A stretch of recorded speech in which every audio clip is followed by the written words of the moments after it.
Buenas noches, buenos días, estimados colegas del Máster Centroamericano en Derecho Laboral y otros compañeros a los cuales vamos a remitir esta alocución sobre los convenios internacionales del trabajo que desarrollan preceptos vinculados a los derechos colectivos. Voy a utilizar esta presentación que habla efectivamente de 4 convenios fundamentales de la OIT que hemos escogido por su contenido vinculado a nuestra materia de estudio, los derechos colectivos del trabajo. Quisiera subrayar que efectivamente los convenios de la OIT han representado históricamente un referente de gran importancia y relevancia por cuanto han servido de fuente de creación de la legislación nacional que en América Latina y otras regiones del mundo se ha configurado alrededor de los principios fundamentales en materia de derechos colectivos, particularmente de libertad sindical, de negociación colectiva, etc.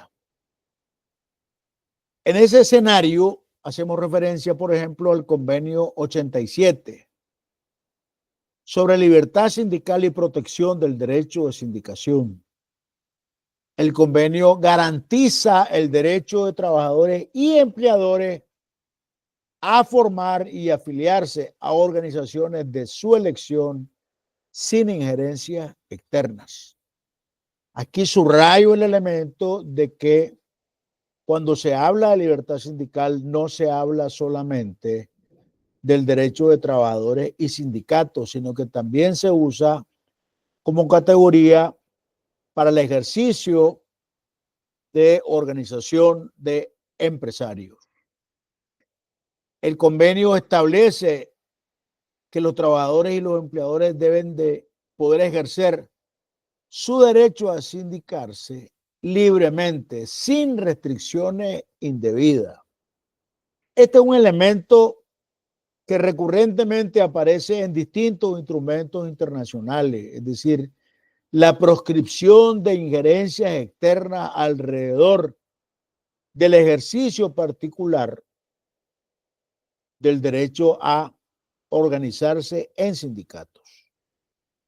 Igualmente, el convenio 87 establece el derecho a la negociación colectiva, estando claro de que no es este el foco principal del convenio 87, pero obviamente que sienta las bases para la negociación colectiva al proteger la libertad de los trabajadores y de los empleadores para negociar libremente. Aquí quisiera subrayar un elemento a la atención de todos ustedes.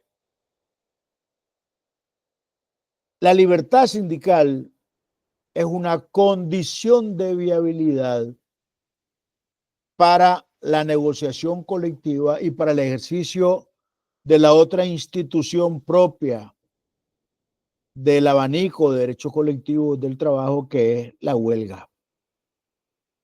Por cuanto, si no hay las posibilidades de organizarse y asociarse, obviamente las posibilidades de negociar colectivamente o de ejercer medidas colectivas de presión sencillamente se diluye. También el convenio 87 ha hecho referencia a la protección contra la discriminación, prohibiendo cualquier acto de discriminación en el empleo que afecte la libertad sindical, por ejemplo, la imposición de condiciones que estén determinadas por la afiliación o por la no afiliación a los sindicatos. Esta disposición del convenio 87 es hija de la realidad revisada por empleadores, sindicatos y gobierno en el contexto de la discusión del contenido del convenio. Es decir, se reconoce que efectivamente en la práctica de las relaciones laborales se generan actos de injerencia, por ejemplo, el empleador que trata de obstaculizar la afiliación de los trabajadores al sindicato creado, o el empleador que promueve un sindicato que sea fácilmente manejado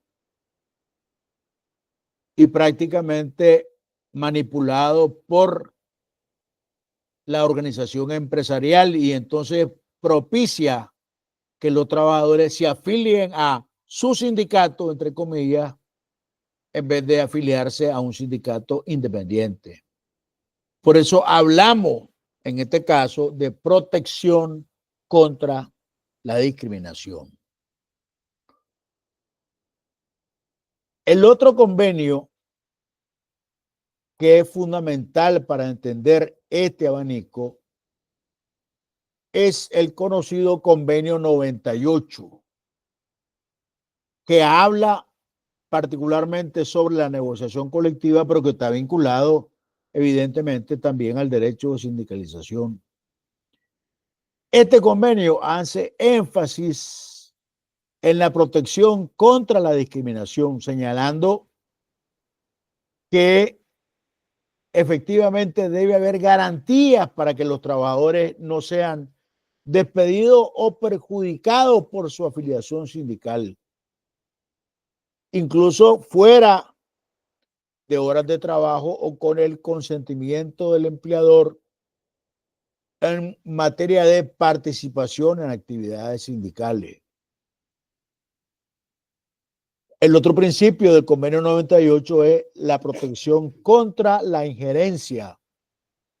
Prohíbe la injerencia de trabajadores o empleadores en la constitución, funcionamiento o administración de las organizaciones sindicales. ¿Y por qué aquí hablamos de injerencia de trabajadores? Porque puede ser perfectamente que el empleador reclute trabajadores para que operen en función de sus intereses. Un sindicato más blando o un sindicato proclive a aceptar las condiciones del empleador en una negociación.